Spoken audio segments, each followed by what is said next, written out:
Today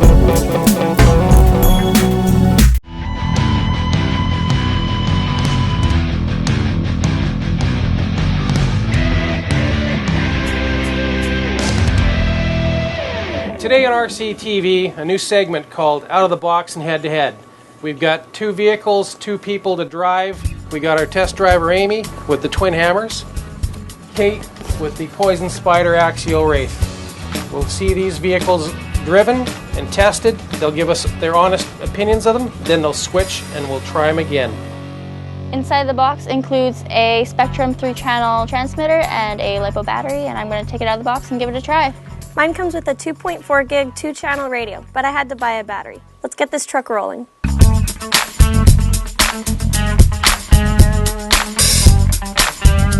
Well, as this review was supposed to be very similar vehicles, there's a driver in the Vaterra. We figured that because it's also Canadian television, who better than Bob and Doug McKenzie to be our ride-alongs in the vehicle here. So the transmitter I have is a DX3E DSM radio system complete with batteries. The transmitter I have, you might want to upgrade. Okay, so both of these vehicles are considered 1/10 scale, but there's a dramatic difference in the size. So this is what we call a rock buggy, and they consider this semi-rock buggy-ish with the Jeep body on it. The tires are a lot taller. So in real life, we would have to assume that this vehicle has much larger tires and a little wider stance. Wheelbase is a little bit longer too. The true scale size would be our drivers, our good friend with the helmet, and our two Canadian icons.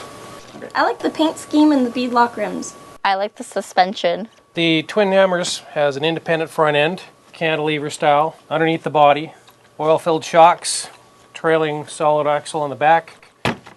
Very well suspended for jumping. The Poison Spider Wraith has a solid axle, front and rear, articulates like most common rock crawlers, and in a drop test has a little bit of a bounce to it. So what do you think, girls? You want to get these things out and get them dirty? Yep. Sure. All right. So the switch for the car itself is somewhat hidden inside the body. You just gotta give it a little switch, and then you gotta wait 5 seconds for the speed control to arm. So the on-off switch on the Poison Spider is a little more obvious. It is located right underneath the dashboard beside the steering wheel.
Tell us what you thought of the Axial Wraith, because you had that first. It went over bigger rocks better because it's a little higher at the front and it was a little more versatile. It was able to get over them. What I didn't like was it flipped over quite easily. It accelerates really, really fast, like right spot on. And jumping, it does pretty good. It doesn't bottom out. I like the Twin Hammers because it's a little bit better with the jumping. It takes off quite quickly. The center of gravity is a little lower, so it doesn't roll as easily. and it seemed to do really well with some of the lower rocks and the logs. You had the Twin Hammers first. What'd you like about that vehicle? I really liked how it went really smooth. It didn't give off too much power as soon as you throttled. I like how it went over the jumps nicely, and it took the terrain quite well. What did you think about the Twin Hammers going over the rocks? Went well because it's so much smaller. But yeah, it took it really well. It kept turning back onto its feet. Secondly, you got to drive the Axial Poison Spider Wraith. And what did you think of that truck? I like the figures in it, Bob and Doug. I like the color. I just really like the other one better. Can I have the Twin Hammers back? No. Why not? I like it more. But no, that's not fair. Kate, it's my turn. Well, I think we figured out who was the winner in the beginner department there. Looks like the Twin Hammers was a choice for the girls. The more expert guy would probably enjoy the truck like this because of the interior, the ability to put the figures in and scale competition. And for an expert rock crawler, probably do a really good job with this one. For the beginner, it looks like the Twin Hammers is a winner. So we kind of had an idea where this was headed. The girls fell in love with the awesome charm of our Canadian friends Bob and Doug at first. But in the end, on a track like this, the independent front end and differential in the front of the Twin Hammers tended to win out a little, running around the track. Stayed very well planted, steering was responsive and not kind of wishy-washy. Because of the front differential though, when we got into the crawling portion of it, the Twin Hammers would suffer a little due to one wheel getting locked up and the other spinning and losing momentum. The back end, of course, is a locked differential, which would help in that situation, but getting the front end out of certain obstacles, one wheel would get hooked in and the other just start spinning and she'd lose momentum and get locked up. Also, the smaller tires tended to not bridge certain gaps. On the Axial, much larger tire, so gaps that were swallowing up the 1.9s, the 2.2s would terrace and have no problem. Both vehicles awesome.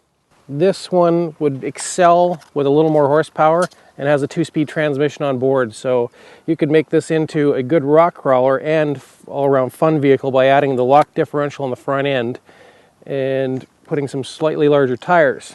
So the Axial, of course, has the solid axle on the front end and no differential anywhere around the truck. So coming up on rocks and stuff like this, when this first tire hits an obstacle or a rock, this one will keep turning as well.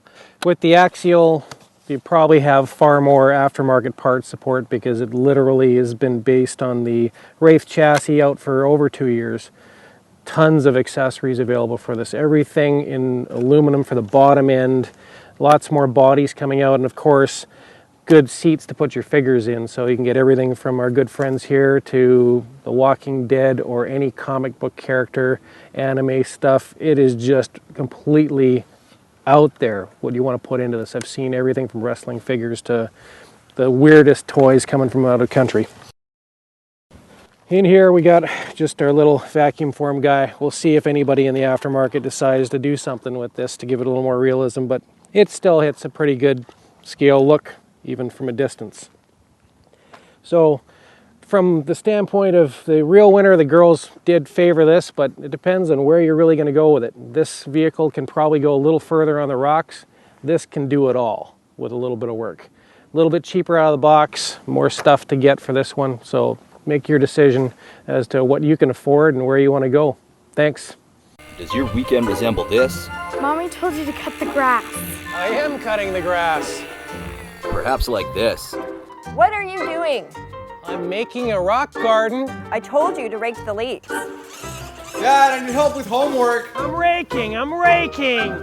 If you're thinking yes, don't worry. You're one of us. No! You can't have all the fun. Now rake them again. RC Pit Stop. We have your back.